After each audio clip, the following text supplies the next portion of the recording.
Добрый день, дорогие друзья, здравствуйте. С вами в студии вновь сегодня я, Ольга Голдобина, и передача «Якутск сегодня». В начале нашей передачи, конечно же, хочу вас поздравить всех с наступившим Новым годом. Пожелать, чтобы в этом году у нас было больше счастья, улыбок, тепла, здоровья вам всем и познакомить вас сегодня с нашим гостем, с нашей гостьей, точнее сказать. Сегодня у нас в гостях председатель РОВАРДИ Республики Саха-Якутия Кондратьева Олеся Эдиковна. Что это такое? Это Всероссийская организация родителей детей-инвалидов и инвалидов старше 18 лет с ментальными и иными нарушениями, нуждающихся в представительстве своих интересов. Почему выбрана такая тема? Данный год, 24-й год, в Российской Федерации объявлен годом семьи. А нашим Илдарханом Айсын Сергеевичем Николаевым этот год объявлен годом детства. И мы начинаем этот год с передачи о детях. Но, конечно же, в первую очередь хочется поговорить о тех детях, которые особенно нуждаются в нашем внимании, любви, терпении, мудрости. Итак, Олеся Эдиковна, расскажите, пожалуйста, про вашу организацию, чем вы занимаетесь, какие перед вами стоят вопросы, какие цели, что вообще необходимо нам для наших детей-инвалидов улучшить, что мы уже имеем, что вообще нас беспокоит, волнует, и вообще какие планы у вас на этот большой, долгий год в помощи, в поддержке наших детей-инвалидов и их семей. Добрый день, уважаемые друзья. Я также от души поздравляю вас с наступившим новым 2024 годом. Желаю, чтобы в 2024 году мы сделали все, что не смогли сделать в прошлом, чтобы этот год был полным новых достижений и успехов во всех сферах нашей деятельности.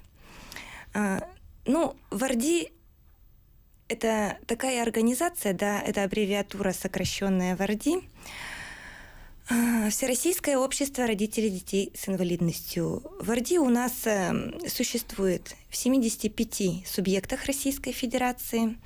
Организация дополнила перечень всероссийских общественных организаций, которые занимаются проблемами с инвалидностью, в которых ранее отсутствовала наша целевая группа, то есть дети с инвалидностью, семьи с инвалидностью и люди старше 18 лет с ментальными и иными нарушениями, которые также нуждаются в представлении своих интересов, которые сами по себе они представлять не могут. Да? ВАРДИ создана для продвижения инициатив родительского сообщества, а также самих детей и людей, которые имеют к этому отношение, для создания достойных условий наших детей в жизни и в обществе. Деятельность направлена на улучшение качества жизни в первую очередь, взаимодействие с организациями, властями, ведомствами, и добивается соблюдения прав и качественных и разнообразных услуг для людей и детей с инвалидностью во всех сферах жизнедеятельности. Конечно, это дети, которых надо как-то определенно обучать, да, определенно ухаживать за их здоровьем. Само собой, наверное, надо и семьям как-то помогать, улучшать их быт тоже каким-то образом. Я понимаю, конечно, что все это сделать, наверное, на 100% нереально. Это наверняка большое количество людей, потому что это же семьи.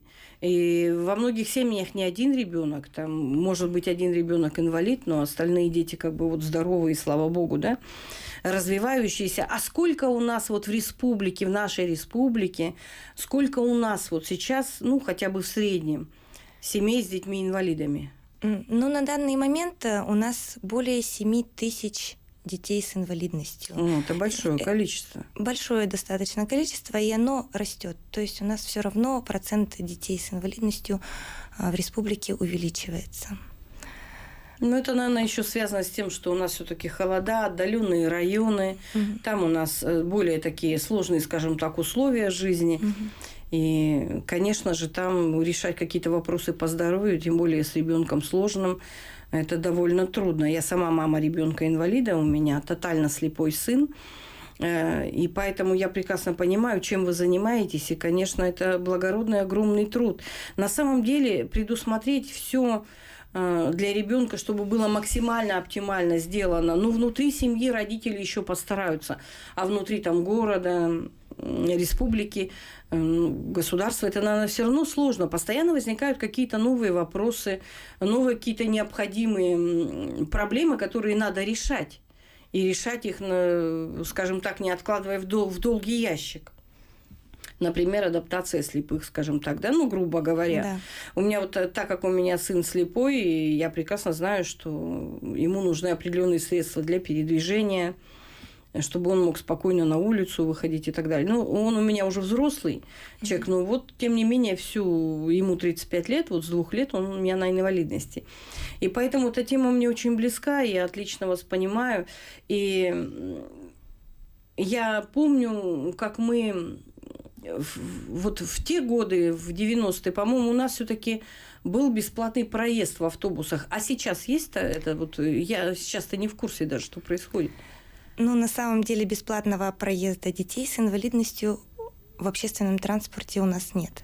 Да? Это мера поддержки, да, которая в разных регионах реализуется по-разному. В нашем регионе как такового понятия бесплатный проезд нету даже для школьников. То есть у нас есть социальная карта, оплачивается социальной защитой ЕДВ, в который входит вот этот бесплатный проезд, да? 573 рубля, по-моему. И вот на эту карту социальную закидывается вот это 573 рубля и неограниченное количество поездок, да. Но дело в том, что на самом деле это полностью право ребенка на бесплатный проезд не покрывает. Да? По федеральному законодательству бесплатный проезд положен во всех видах общегородского транспорта. То есть он должен быть бесплатный. Этот вопрос мы пытаемся проработать по мере возможности. Как раз сейчас он у нас стоит на повестке этого года, чтобы полностью реализовать право детей. Но мы также рассматриваем и сопровождающих, да, кроме детей, право вот как раз на бесплатный проезд. Потому что не всегда дети бывают разные, и инвалидность тоже бывает разная. И не всегда ребенок может воспользоваться своим правом на бесплатный проезд. Ну, я надеюсь, что ваша работа и ваши, ну, как сказать, какие-то действия будут замечены все-таки нашим проектом. У нас потрясающие управленцы, на самом деле. На самом деле, я соглашусь. Да, я с вами. езжу по Российской Федерации и в маленьких городах бываю. Якутск наш потрясающий город. Просто потрясающий. И республика у нас настолько прогрессивная и яркая. И вот я вот на 100% уверена, что вы будете услышаны. Вот даже не сомневаюсь нисколько.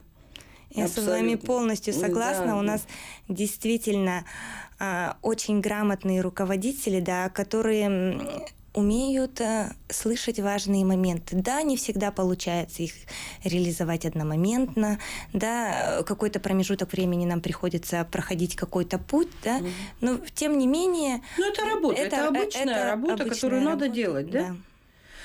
У меня еще вопрос. Я знаю, что во многих городах России ВАРДИ проводит мероприятия праздничные. Но здесь, как бы, так как я все-таки человек общественный, я ни разу не видела, чтобы именно вот организация ВАРДИ проводила мероприятия для детей-инвалидов. С чем это связано? Ну, это как бы особенность нашего регионального отделения, и я отвечу почему, да. У нас достаточно очень хорошо развита система НКО, да, у нас есть такой благотворительный фонд Харысхал, и наши НКО по нозологиям, они очень развиты, они практически полностью охватывают свои нозологии и проводят достаточно большое количество мероприятий. Да? Наша, именно мы направили свою деятельность конкретно в том направлении, в котором НКО не может проводить свою работу. Да, проводить свою работу. Да, то есть... Поэтому мы как бы вот именно акцентируем свое внимание на более важные моменты, на защиту прав, правовое сопровождение семей, не только детей, но и полностью семьи. Наша целевая группа – это не только конкретно ребенок, но мы работаем с полностью семьей. Ну, это же замечательно, это потрясающе. Но я надеюсь, что все семьи, которые имеют детей-инвалидов, знают о том, что есть такая организация в Республике Саха-Якутия, да? Я думаю, что нет. А как тогда донести информацию, что вы есть? И что вы можете быть полезны, что вы можете оказать помощь? У нас есть телеграм-канал в Орди, Республики Саха. Предположим, люди в районе его найти не могут. К нам можно обратиться через благотворительный фонд «Харысхал», который есть практически во всех районах республики, через колл-центр. Уважаемые наши телезрители, радиослушатели, фонд «Харысхал», отметьте себе, пожалуйста. Про этот фонд, я уверена, вы знаете многие.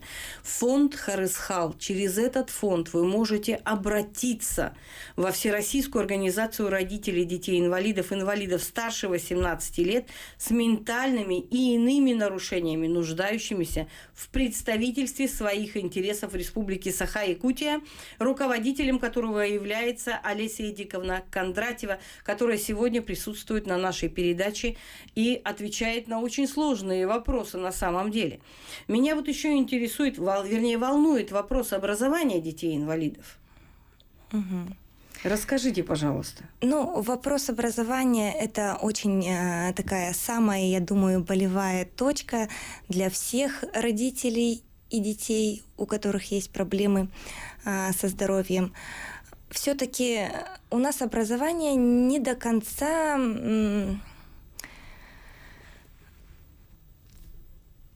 оно нуждается в модернизации, да, то есть вообще в самом понимании инклюзивного образования.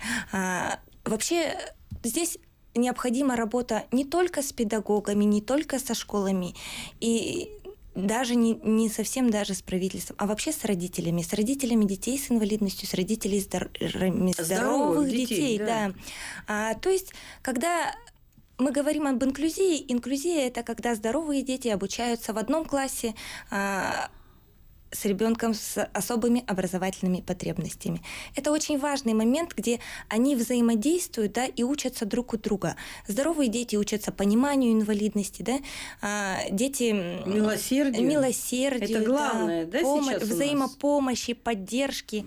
И на самом деле для здоровых детей это тоже будет очень полезно. Вот, это, конечно, сложно донести до родителей здоровых детей, где они не понимают, почему их здоровый ребенок должен обучаться, например, в одном классе с детьми с ментальной инвалидностью. На самом деле это несет очень хороший и большой результат. Когда ребенок с инвалидностью обучается в классе, в обычном общеобразовательном, то есть, как сейчас принято говорить, в инклюзивном классе, для него проводят какие-то дополнительные мероприятия. Родители заинтересованы. То есть это несет очень хорошие результаты для здоровых детей. Какие-то выезды организуются, какие-то дополнительные специалисты работают в этом классе.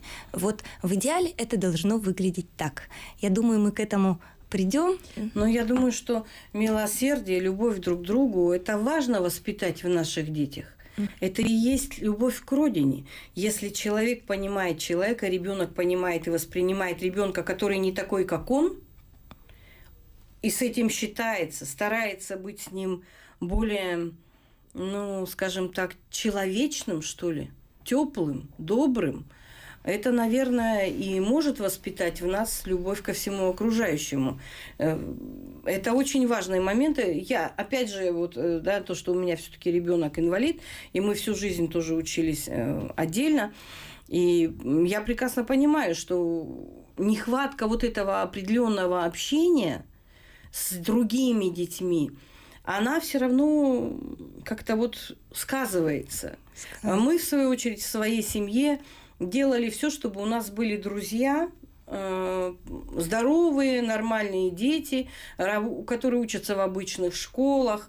И ребенок, чтобы вырос таким, уверенным в жизни, скажем так. Уверенным в себе. Да, и они до сих пор дружат. Им уже за 30 всем. И они до сих пор дружат, общаются.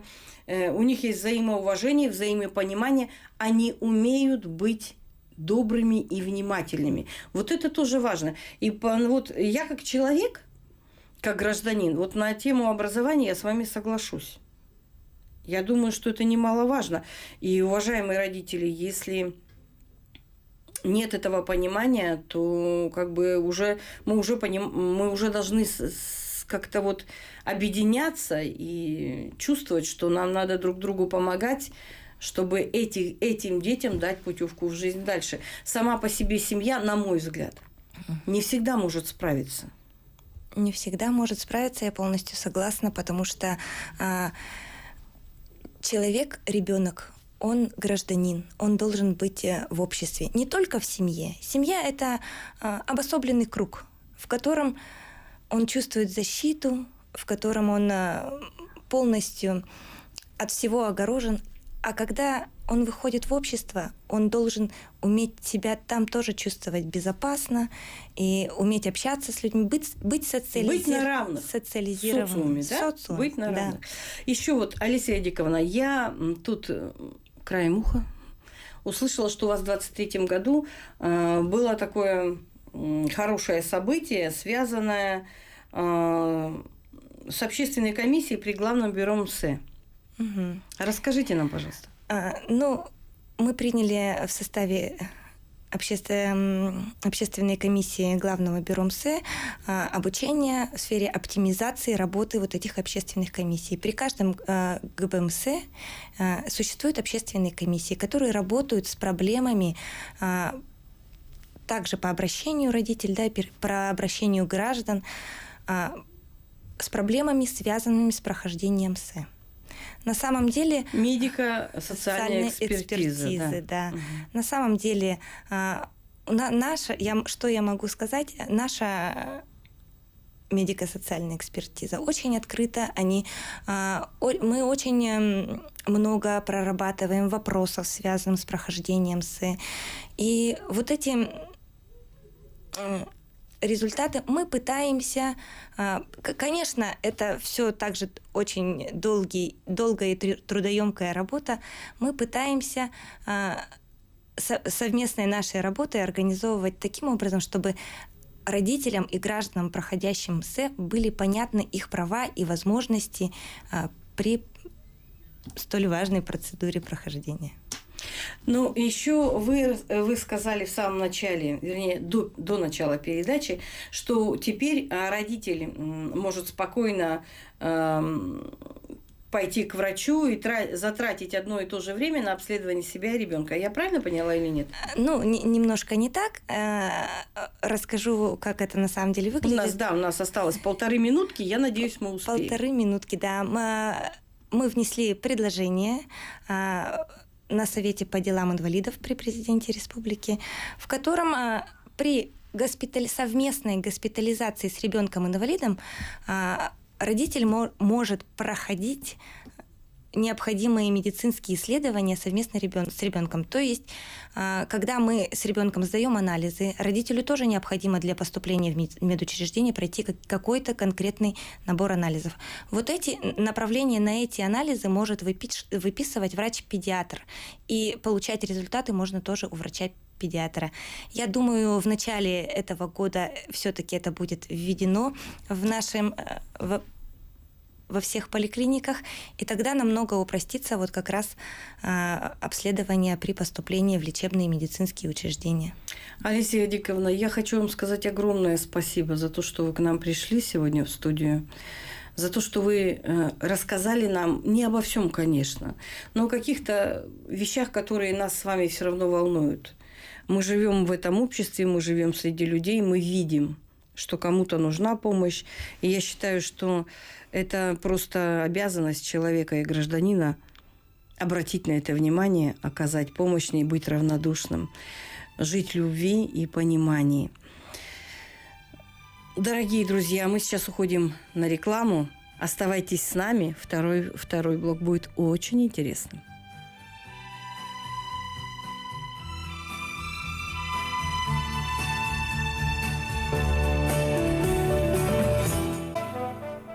И вновь здравствуйте, дорогие друзья. С вами в студии я, Ольга Голдобина. У нас с вами передача «Якутск сегодня» и обещанный сюрприз. Новогодний сюрприз. Сегодня у нас в гостях потрясающие люди. Ну, я человек музыкальный, и я очень люблю хорошую музыку. Итак, в гостях у нас многие сейчас, вы просто даже по голосу узнаете этого человека. Заслуженный работник культуры Республики Саха-Якутия, отличник образования Якутии, учитель ученических признаний, заведующий отделением хорового пения ДШИ-2 детской школы искусств номер 2 города Якутска Владимир Петрович Индигирский. Здравствуйте. Здравствуйте, Владимир Петрович. Дорогие друзья, это не все заслуги этого потрясающего человека. Их очень много. Их настолько много, что просто вот перечислять передачи не хватит. Но я думаю, что вот я как мать, как человек, как гражданин, я думаю, что самая большая заслуга, наибольшая, самая великолепная и грандиозная заслуга Владимира Петровича – это, наверное, любовь детей. Да? Да, конечно. Благодарность родителей. В конце передачи будет музыкальный сюрприз, и вы поймете, о чем мы говорим. Это нельзя не любить. Это глобально превосходно, что ли. Я не знаю, как это назвать. Работа с детьми, ведь это настолько сложная сфера. А в музыке научить этим ноткам, научить правильно эту нотку произносить, пропевать. Это же целое искусство. Владимир Петрович, расскажите нам, пожалуйста, о себе, о своей работе. И вот начните, вот, что вас привело в эту работу. Ольга Владиславовна, я от всей души благодарен вам за приглашение и начать Новый год вот со студии. Год детства. Наше любимое радио Да. ТТИМ, Якутск, наша любимая столица, и представить своих учеников. Это Катя, солистка нашего хора, сопрано. Это наш третий голос, бас, Эркин Акимов. И наш дорогой Оскар Зуев. Здравствуйте.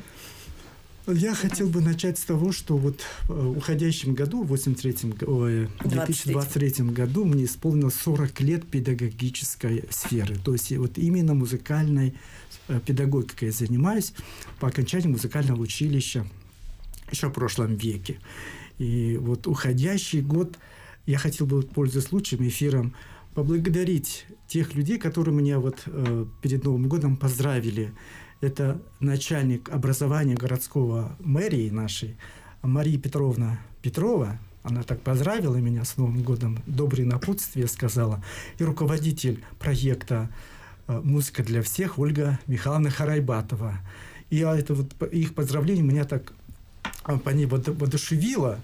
И как раз еще объявили год детства, и год семьи. Год семьи. Они очень взаимосвязанные, эти темы целенаправленные. И в целом, когда мы говорим о музыке, в целом, это, собственно говоря, это такая тема, сфера, это воспитание через музыку. Это великолепно. И не каждый может заниматься музыкой на самом деле. Он может хорошо играть, хорошо исполнять, хорошо выступать, хорошо танцевать, в конце концов. А вот преподавать это искусство, это не так просто. Это очень сложно. Особенно с современным поколением. Они сегодня все с гаджетами, долго не могут, внимание рассеяно. Вам ли об этом говорить? Да. А говорить о высокой, хорошей музыке очень непросто тоже преподавать ученикам. Я еще раз хочу поблагодарить вас за приглашение и представить моих учеников. Лучше, наверное, когда сами ученики. Да, мы сейчас у них спросим. Вот в начале нашей передачи мы говорили, у нас был гость, мы говорили о детях-инвалидах. И вот недаром мы решили вторую часть нашей передачи посвятить музыке. Детям, которые занимаются музыкой. Дети, которые любят музыку, как правило, особенно музыку такого хоровое пение, это же музыка сложного характера, абсолютно. Да? Это такое направление, когда все в единой команде, в едином порыве. И вот эмоция, да, каждый звук, он настолько ярко звучит благодаря тому, что это несколько человек поют. Я думаю, что вот дети-инвалиды и музыка – это настолько одно целое должно быть.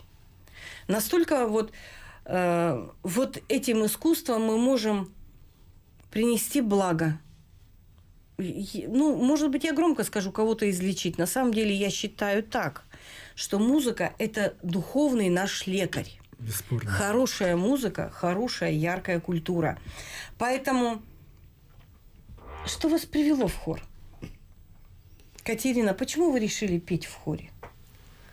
Начну с того, что еще с детства у меня обнаружили талант к пению, как бы к музыке, да. И когда я узнала то, что Владимир Петрович объявляет там конкурс, ну, собирать детей как бы в его хор, мы с мамой сразу решили пройти кастинг, и мое удивление было тогда, когда я все-таки смогла поступить. Я была безумно рада тогда.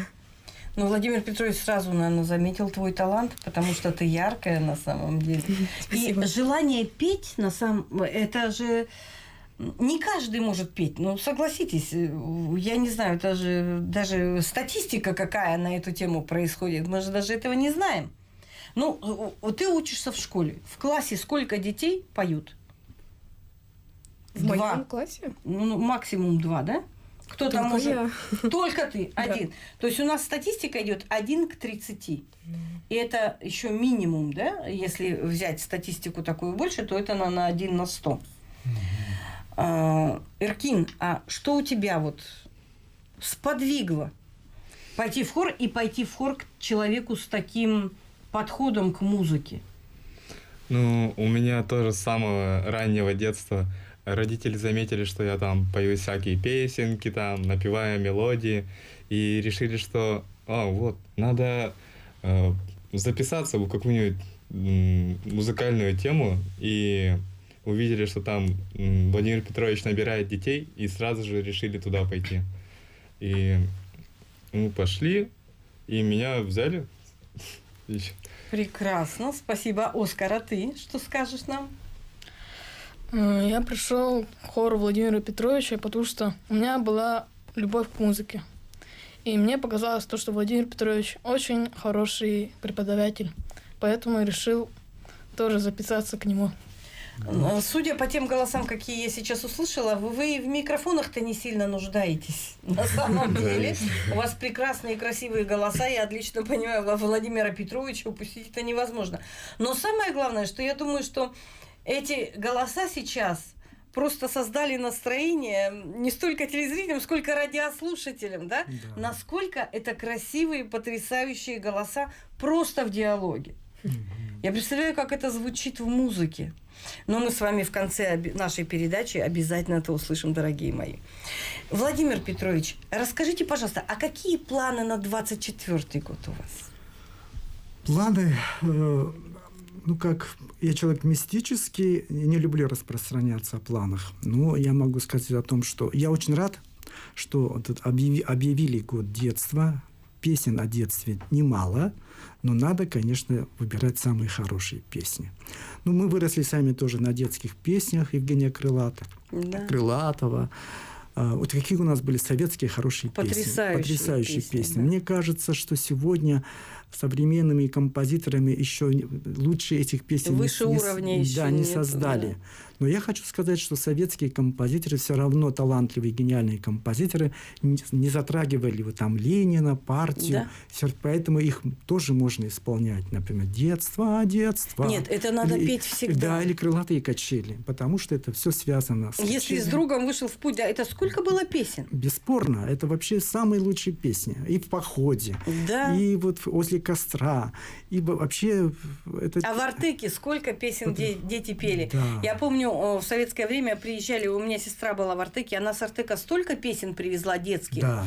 Все это наизусть, и вот мы прямо всем двором собирались, нам родители устраивали вечеринки на улице летом, тепло. Вообще тоже детство счастливое, потому что именно в Артеке, в Орленке приходили сами композиторы, разговаривали с детьми и сами писали для них эти песни. Понимаете, вот, например, скажем, Шостакович. Так наша любимая песня, помню, «Тут березка, то рябина». Да. Это же на самом деле детская песня. Да, да. Или спать, спать, спать, спокойной ночи. Это же все для лагерные песни, Да. то есть для пионерских лагерей. Ну, я считаю, что время у нас, конечно, видимо, поджимает. Я очень рад, что мои дети сегодня в мороз, они же сегодня учились дистанционно, пришли в студию, чтобы вот... Да, очень холодный Да. день, и Я спасибо боялся, огромное. я Да. боялся, что они могли отказаться на самом Так, деле. огромное спасибо еще и вашим родителям за то, Бесспорно. что они разрешили вам к нам прийти в такую погоду, чтобы вы вот рассказали о творчестве вашего любимого педагога. Ну, это легендарная личность, ведь Владимир Петрович человек, который вошел в историю республики Саха-Якутия, в историю государства. И вы же чувствуете, что с кем вы работаете, Да. кто вас обучает. Это же человек-легенда. А сколько вот у вас уже выпускников, Владимир Петрович? Ой, ну выпускников, конечно, на хоровом отделении выпускается не так уж и много, потому что не все выдерживают. Я считаю, что эти дети очень у меня... Мало того, что мы их воспитываем музыке, мы же еще воспитываем их душу. Конечно. И поэтому да. это не так все просто. И не все выдерживают программу учебную, музыкальную. И, собственно говоря, я, пользуясь случаем, поддерживаю вас, что я благодарю родителей. Конечно. Потому что я, например, без родителей вообще как без руки, без ноги. Именно вот психология родителей, их внимание, вот они выполняют свой родительский долг. Вот я хочу через эфир это выразить. Как раз год семьи. Если вы действительно хотите вырасти полноценного, хорошего мальчика или девочку своего любимого, то надо именно отдавать спорт или музыку. Другого случая больше нет. Я обучалась в хоре у Владимира Семеновича Жиркова. Я 6 лет посещала этот хор, и это потрясающий был человек. И вот похвастаюсь, наверное, сейчас в эфире, песня, которая звучала в Кремле в прошлом году, 21 мая в Кремлевском дворце «Славься Отечество» в концерте, она называется «Пусть солнце улыбается всегда». Ноты к этой песне писал мне Владимир Семенович. И он мне сказал: Оля, это хит, эта песня должна звучать. К чему я это рассказала? Перед вами сидит тот человек, который тоже когда-нибудь вам это скажет. Вы молодцы, вы звезды, шагайте по жизни дальше. И сейчас мы наших дорогих режиссеров попросим включить нам наш подарочек, чтобы наши телезрители и радиослушатели насладились музыкой, красивым пением. В эфире песня «Оренбургский пуховый платок». Лучшая российская песня о маме. Да.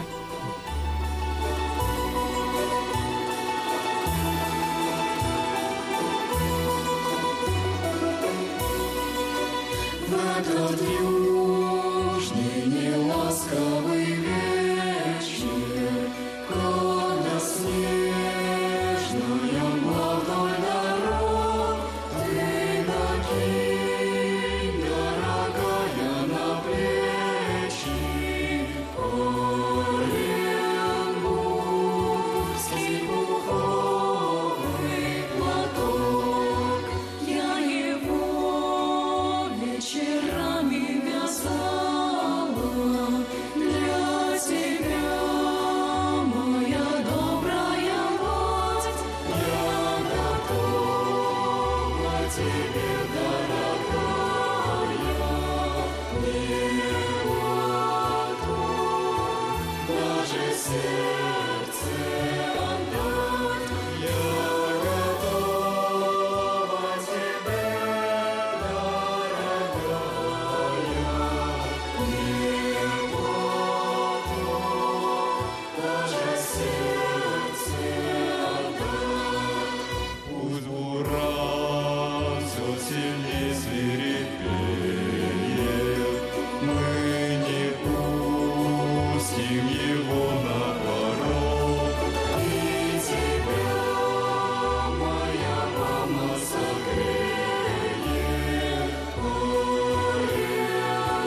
Друзья, ну не сказка ли? Ну не чудо ли? Боже мой, это вот слушать, слушать и слушать и не переслушать. Какое удовольствие сейчас получили те, кто нас слышит. Наши бабушки, мамы.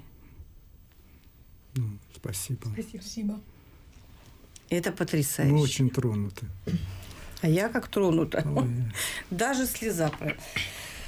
Дорогие друзья, ну, что еще можно сказать после такого прекрасного новогоднего подарка? Наверное, надо каждому вам дать возможность буквально 15-20 секунд каждому вам поздравить наших замечательных жителей Республики Саха-Якутия, горожан с наступившим Новым годом. Поздравляю всех наших горожан с 2024 годом. Желаю всего наилучшего. Хорошо провести год. Хотелось бы тоже поздравить всех с наступившим 2024 годом и пожелать всего самого наилучшего и хорошего. Я согласен с моими одноклассниками. Поэтому хочу добавить, что в наступившем 2024 году у вас были все мечты. Сбылись все мечты. Сбылись все мечты.